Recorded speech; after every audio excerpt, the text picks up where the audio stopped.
I have no idea how you found this show, but I'm glad that you did. Hey, I'm John Hicks. Join me and my band of crazies today on the Retirement Solution Podcast. Here with John Hicks, I'm Jennifer Perry. This is a retirement podcast, yes, but it's not like any other financial show that you're listening to. So if you like us, subscribe to the podcast and leave us a 5-star review. Let us know what you think. You can always weigh in with your questions, too, at retirementsolutionradio.com. I do want to get into taxes today, John, because... Oh, boo.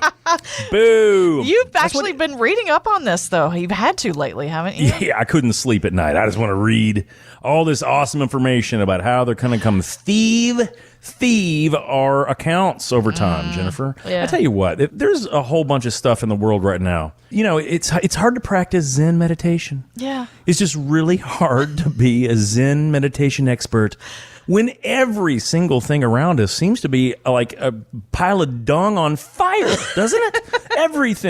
Everything from local sports to mask mandates to vaccination blah, blah, blahs to tax rates going through the roof to the fact that it just feels like I'm in some kind of a weird dream. It really does. That I really want to wake up from. Mm-hmm.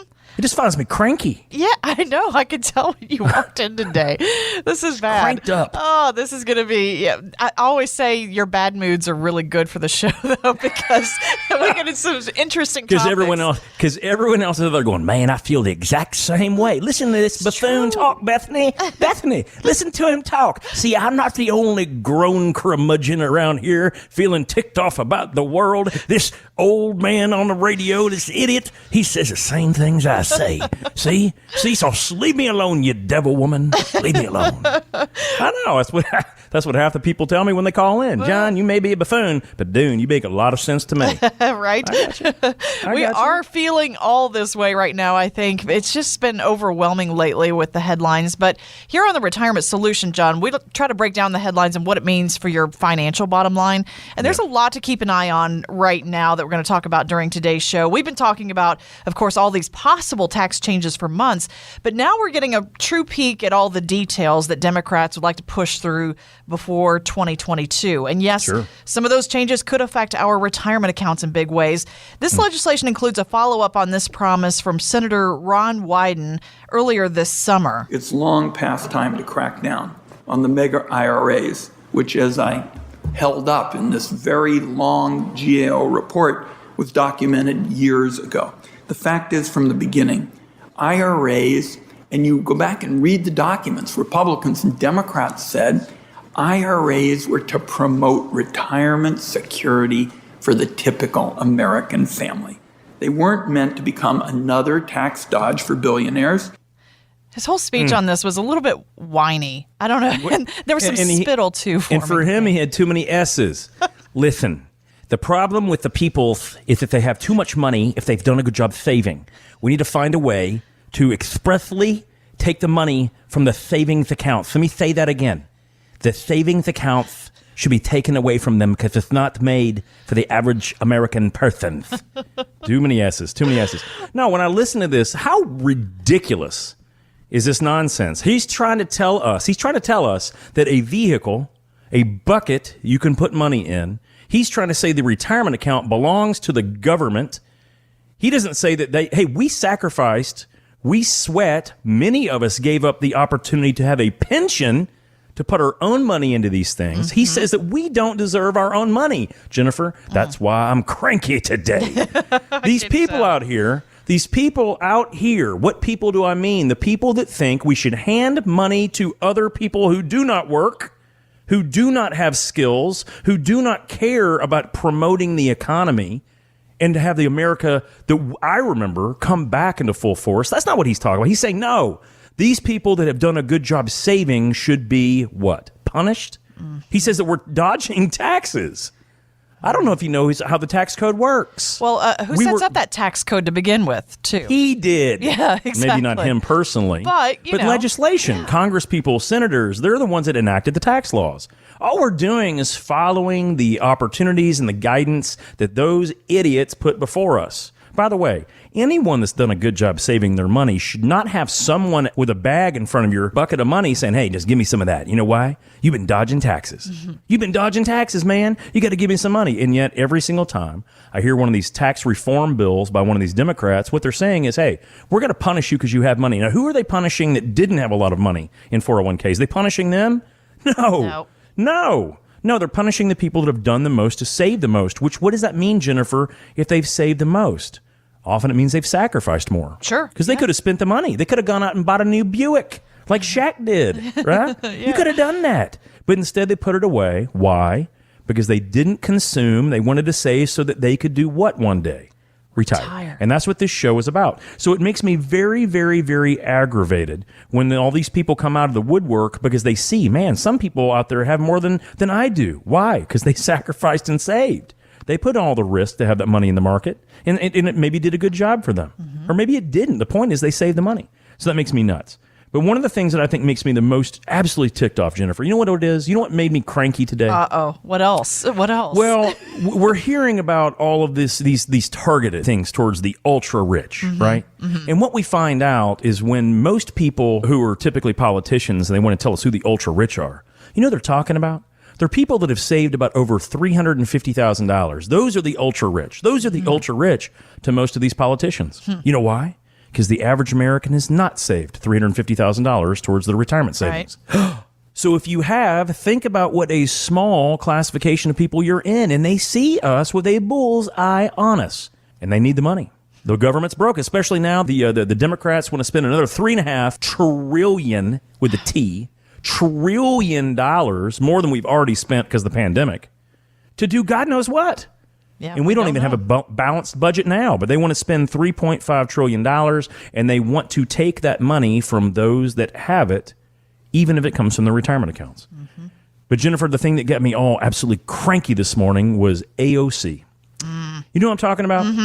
Alicia, let me make sure I got her name right. Alicia Ocasio-Cortez. Yes. So she is the Democratic congresswoman from New York, who is leading the progressive bandwagon. She has so many followers, they don't want to say Alexandria Ocasio-Cortez. They just call it the AOC. Well, recently, the congresswoman went to a fundraiser, and it was for, I think it was the Met Gala in New York. Oh, yeah. And of course, all the crazy outfits and everything, yeah. So the congresswoman from New York goes into this gala. By the way, ladies and gentlemen, let me make sure I make this point. This is the part that I think is the most egregious. This actual gala costs $30,000 to $35,000 a plate to attend. Wow. And this progressive politician from New York walks in a $1,000 dress.